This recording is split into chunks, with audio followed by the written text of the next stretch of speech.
Hi mga mare, another day, another mini vlog. Panibagong araw nga na naman mga mare, panibagong mini vlog nga na naman tayo for today's video. At ngayon na nga lang ulit ako mga mare makakapag-upload ng mini vlog dahil kahit papano medyo maluwag nga yung oras ko kaya naman nakapag-edit at nakapag-voice over ako ngayon. At kahit late na nga itong mga video ko mga mare ay i-upload ko pa nga rin ito. Kung alam nyo lang mga mare na marami na nga akong mga nakasave na video dito, ang kaso nga lang talaga wala nga akong masyadong time mag-edit dahil nga naghahabol kasi kami ng orders mga mare, lalo na nga kapag mag-pick up si reseller. At sa mga oras na ito mga mare, 5:30 AM pa nga lang ay nag-umpisa na nga akong magbalot dito dahil nga maaga mag-pick up si reseller at kailangan matapos ko nga ito mga mare bago mag 8:30 AM. Ito na nga ay nagiging routine namin sa pang-araw-araw mga mare. Sa umaga, minsan magbabalot ako ng Graham bar, then pagdating naman sa hapon hanggang gabi ay gumagawa kami. Dahil nauubos kasi yung mga stocks dito sa ref mga mare kapag kumukuha yung mga resellers at lalo na nga kapag nagsabay-sabay sila ng kuha. Hindi ko na nga pala pinalitan yung packaging ko dito mga mare. Talagang nag-stick na ako dito sa foil dahil napansin ko kasi mga mare kapag once na foil nga yung ginamit nyo pang balot dito sa Graham bar ay talaga namang matagal siyang matunaw kahit ibenta nyo pa sa labas. At suggest ko lang din sa inyo mga mare kung magbibenta kayo ng Graham bar sa labas, dapat 24 hours nga na nakalagay sa freezer ito para kahit papano medyo matagal siyang matuna. At ang ginagawa ko pala ngayon dito mga mare ay inaayos ko na nga pala yung mga order ng mga reseller dito dahil nga magpipick up sila ngayong araw. At by flavor ko nga pala ito inaayos mga mare at ngayong araw 3 reseller nga pala yung magpipick up dito sa akin ngayon. At kinabukasan nga mga mare nung naibaba pa nga lang namin yung mga stocks na binili namin sa grocery. Kaya naman sabi ko nga sa pinsan ko dito mga mare bago nga kami magbalot ulit ng Graham bar ay ayusin nga muna namin itong stocks at ipasok na nga din sa loob ng bahay. Sa pagkakaalam ko nga mga mare, 13 pieces na box na creme densada ang binili namin dito at 15 na box naman para sa Graham crackers at bumili na nga rin pala kami ng 2 box para sa cream o dahil bestseller ko rin kasi sa Graham bar mga mare ang cookies and cream.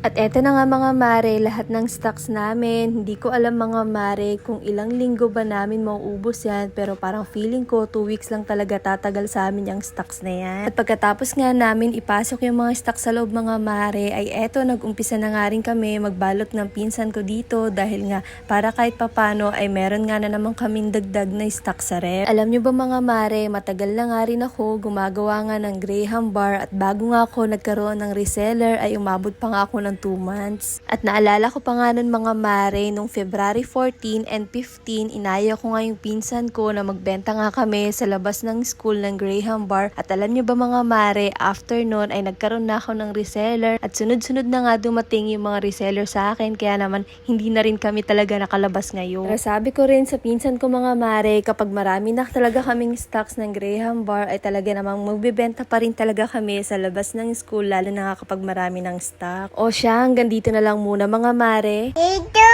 what